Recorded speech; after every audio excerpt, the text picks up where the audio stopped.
Tittle how ancient Egypt's megastructures actually looked hook stand on the Nile's western bank more than 4,500 years ago. And the pyramids are not ancient ruins, they are new. Their limestone surfaces blaze white beneath the desert sun. Gold flashes from their summits. Thousands of workers move through a landscape of temples, causeways, harbors, workshops, and royal tombs built on a scale the ancient world has never seen. This is ancient Egypt at the moment it remade the horizon. But what did its greatest megastructures actually look like before wind, time, earthquakes, quarrying, and conquest stripped them bare? Intro. Today, we imagine ancient Egypt in the colors of sand-weathered stone, broken columns, half-buried statues, and pyramids scarred by thousands of years beneath an unforgiving sky. But this image is incomplete. The Egypt of the pharaohs was not a silent kingdom of ruins. It was a living world of painted temples, polished stone floors, fluttering banners, incense smoke, sacred lakes, crowded river docks, and colossal monuments designed to overwhelm every person who entered their shadow. The pyramids were not simply tombs in an empty desert. They stood within vast ceremonial complexes. Temples were not colorless. Their walls were alive with reds, blues, greens, yellows, and black. Obelisks were not lonely stone needles. They were carefully placed symbols of sunlight, royal power, and divine order. And everywhere, from the first rays of dawn to the final light over the western desert, Egypt's monuments sent the same message. The pharaoh ruled because the gods had chosen him. To understand how these megastructures truly looked, we have to return to the world before they became relics, when their paint was fresh, their doors opened daily, and the voices of priests, laborers, sailors, and kings still filled the air.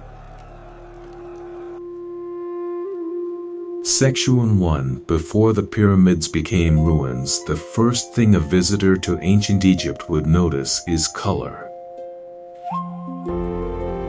Modern ruins can make the ancient world seem pale and empty, but Egyptian architecture was often intensely decorated. Stone was painted, wooden doors were painted, statues were painted. Ceilings became blue heavens scattered with yellow stars. Columns were transformed into giant lotus stalks, papyrus bundles, and palm trees. Even the desert itself was not as empty as it appears today. Along the Nile, green fields stretched beside shimmering water. Date palms and sycamore fig trees rose above mud brick houses.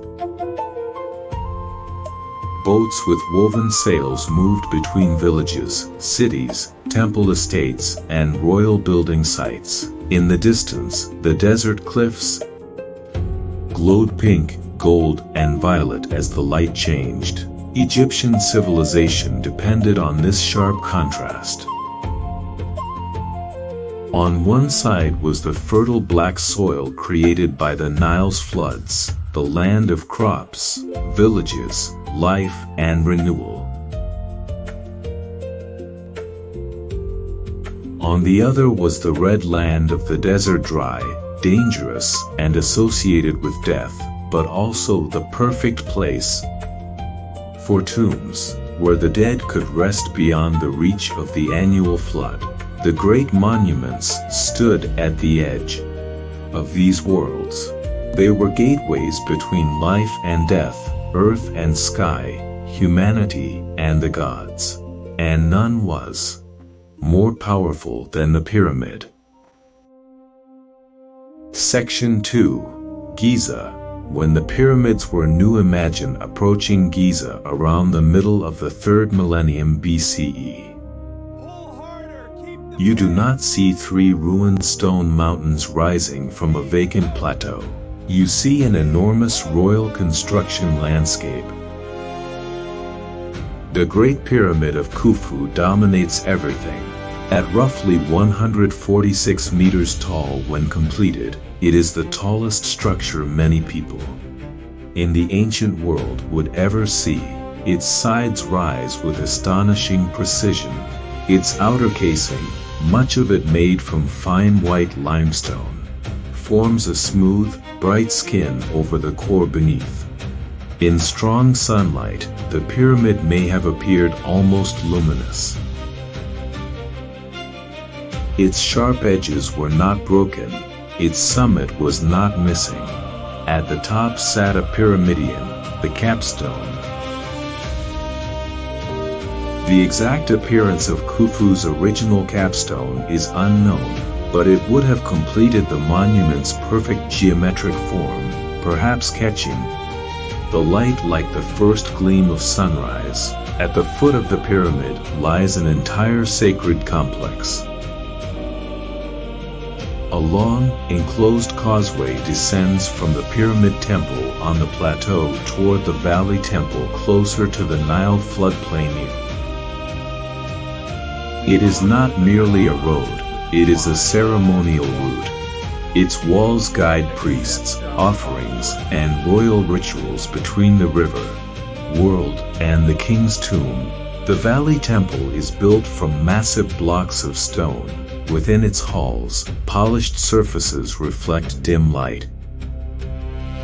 Statues of the pharaoh stand in solemn rows. Priests move through shadows carrying food, drink, linen, oils, and incense for the dead king's eternal cult. Around the pyramid, smaller queen's pyramids rise from the plateau.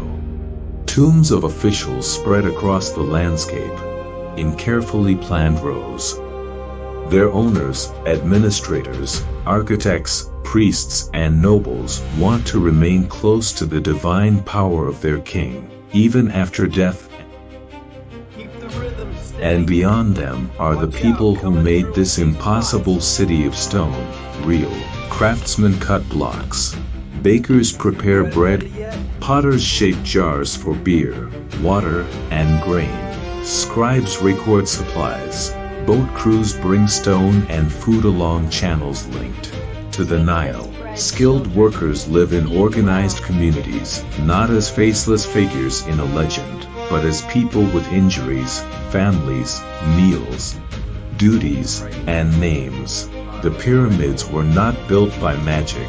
They were built by a state capable of gathering labor, food, engineering knowledge, religious belief, and political authority on a scale few societies had ever achieved. Section 3. The Sphinx and the Sacred Landscape. Near the pyramid complex, another colossal figure watches the eastern horizon. The Great Sphinx.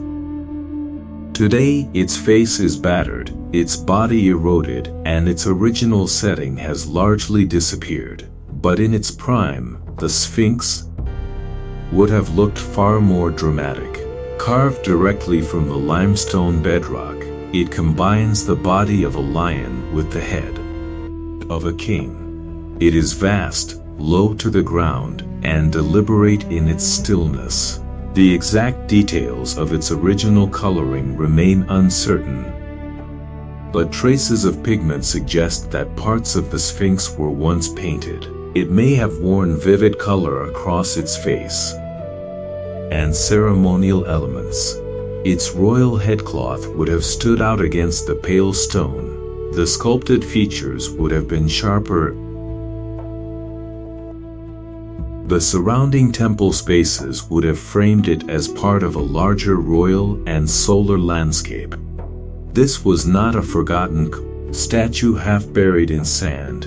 it was a guardian. At dawn, the sun rose before it. Behind it stood the pyramids, the tombs of kings who had become part of the cosmic order. To those approaching Giza, the message was unmistakable. The pharaoh was not only a ruler of people, he was a force that held the universe together. That idea shaped every Egyptian megastructure. Nothing was built only to be large. Everything was built to mean something. Section 4: The Temple as a Journey into the Divine. Centuries after the Great Pyramids rose at Giza, Egypt's monumental architecture transformed. The focus moved increasingly toward vast temple complexes. Places where gods were fed, clothed, celebrated, carried in processions, and consulted through ritual. To walk into a major Egyptian temple was to leave the ordinary world behind. The entrance began with a pylon, two enormous sloping towers flanking a gateway. Their surfaces were carved with scenes of the pharaoh defeating enemies, a symbolic declaration that order was triumphing over chaos. But these carvings were not bare stone. They were painted. The king's skin might be rendered in rich reddish brown, but his crown could be brilliant white, blue, or red. Enemies wore patterned garments. The gods carried vivid colors associated with their identities. Hieroglyphs, far from blending into the wall, could appear as bright images arranged with extraordinary care. Towering flagpoles stood before the entrance. Their banners snapped in the hot wind. Colossal statues guarded the doorway. Obelisks rose nearby, their pointed tips catching sunlight. Then came the open court. Here, crowds could gather during festivals. The air was bright, loud, and hot. Priests passed through in linen garments. Musicians played drums, clappers, and sistrums. The scent of incense mixed with sweat, dust, flowers, roasted offerings, and the slow-moving water of nearby canals. But deeper inside, the temple changed. The ceilings lowered. The light faded. Columns multiplied like a forest. Section 5: Karnak, the city of the gods. At Karnak, in the city now known as Luxor, ancient Egypt created one of the largest religious complexes ever built. It was not built in a single generation. Pharaoh after pharaoh added halls, gateways, sanctuaries, statues, obelisks, chapels, and sacred spaces. Over centuries, the temple became a monumental archive of royal ambition. Its great hypostyle hall, spaces ever constructed.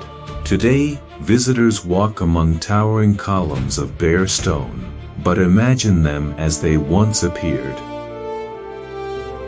The columns were painted in saturated tones, their capitals opened like papyrus flowers. The ceiling above was deep blue, decorated with stars. Light entered through high stone grills, falling in narrow beams that made dust and incense smoke seem almost alive. The central processional path was darker and more monumental than the side aisles. Massive columns rose so high that a person standing below would feel reduced to a tiny figure in a stone forest. And at the far end of the temple, past courtyards and halls, was the sanctuary. This was not a public museum. Most people would never enter the deepest chambers. Within these restricted rooms stood the sacred image of the god, often housed within a shrine. Every day, Priests performed rituals of awakening, washing, dressing, feeding, and protecting the deity. The god was not believed to be distant. The god lived here. At festivals, the sacred image could be carried from the temple in a ceremonial bark, a divine boat resting on the shoulders of priests. Streets filled, crowds gathered, offerings piled high. For a brief moment, the invisible world stepped out into public view. Section 6 Luxor. At night, if Karnak was a city of temples, Luxor Temple was a stage for kingship. The two were connected by a ceremonial avenue lined with sphinxes. During major festivals, a procession moved between them. The route was transformed into a river of people, priests, soldiers, officials, musicians, dancers, attendants, and ordinary Egyptians watching from the edges. At night, the scene would have been unforgettable. Oil lamps flickered against painted walls. Firelight moved over colossal statues. The air carried music and incense. The Nile reflected the glow of the city. Above, the stars stretched across the black sky, just as they did on temple ceilings. The pharaoh's role in these ceremonies was not merely political. He was the living link between the human and divine worlds. When Egypt suffered drought, invasion, disease, or internal conflict, the survival of cosmic order itself seemed to be at stake. Temples were places where that order was renewed not once, but every day. This is why Egyptian architecture is so overwhelming. It was designed to make a human being feel the presence of something eternal. Section 7. The Colossi, obelisks, and stone that spoke. Egypt's greatest monuments were not only buildings, they were also bodies. Colossal statues of pharaohs sat before temples, their hands resting on their knees, their faces calm and unreadable. To modern eyes, these figures can seem rigid, but their stillness was the point. The king did not need to move, he had already conquered time. At Abu Simbel, colossal seated statues of Ramesses II were carved into the cliff face. Their scale was so immense that approaching visitors would have felt as though they were entering the presence of a god. The temple announced Egyptian power to the south, near a frontier region important to the kingdom. Inside, the temple continued the spectacle. Carved figures, painted scenes, and towering pillars led inward toward a sanctuary carefully aligned with the sun. On particular days of the year, sunlight penetrated deep into the temple and illuminated the gods within. Architecture, astronomy, religion, and royal propaganda became one. Then there were the obelisks. These single shafts of stone, carved from granite and raised before temples, represented rays of the sun. Their surfaces were inscribed with hieroglyphs proclaiming the king's achievements and devotion to the gods. Freshly cut and polished, an obelisk would not have looked like a weathered relic. It would have been a declaration in stone, tall, precise, shining, and impossible to ignore. Every monument spoke. Not with a single voice, but with images, inscriptions, color, ritual, scale, and location. Egypt did not merely build structures, it built arguments for eternity. Section 8. What time took away. Yet even the greatest monuments could not escape change. Over thousands of years, temples were abandoned, altered, buried, reused, dismantled, and transformed. Paint faded, roofs collapsed, statues fell. Stones were carried away to build new cities, Tombs were robbed, sand rose and swallowed entire landscapes.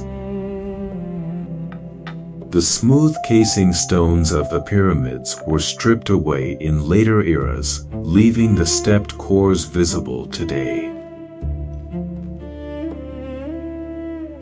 Ancient harbors silted up, processional roads disappeared beneath modern settlements, sacred chambers fell silent. And still, the monuments endured, not as they were, but enough. Enough for archaeologists to find pigment in protected corners.